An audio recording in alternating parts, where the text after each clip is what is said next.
अस्सलाम वालेकुम दोस्तों, क्या हाल चाल है। आज है जी 5 नवंबर 2021 और जुम्मे का दिन है। परसों इतवार वाले दिन से Oman convention and exhibition centre मस्कत में जो एग्जीबिशन सेंटर है वो सेंटर बंद हो जाएगा वैक्सीनेशन के लिए।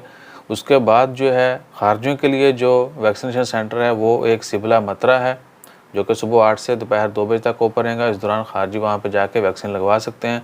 दूसरा है मेडिकल फिटनेस सेंटर अल शरदी सीब स्टेट। सीब में मेडिकल फिटनेस सेंटर जो है वहाँ पर सुबह के 8 बजे से लेकर दोपहर 2 बजे तक खारजी जो वैक्सीन लगवा सकते हैं। यानी एग्जीबिशन सेंटर बंद हो जाएगा इतवार वाले दिन से। उसके बाद जो है आप सिबला मतरा में या मेडिकल फिटनेस सेंटर सीब में जो है जाके वैक्सीन लगवा सकते हैं।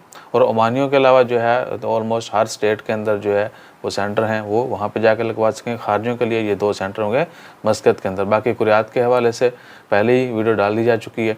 इसके अलावा जैसे कोई मज़ीद अपडेट आती हैं वो भी शेयर करते हैं। अपना ख्याल रखिए, दुआ में याद रखिए। जज़ाकल्लाह, अल्लाह हाफ़िज़।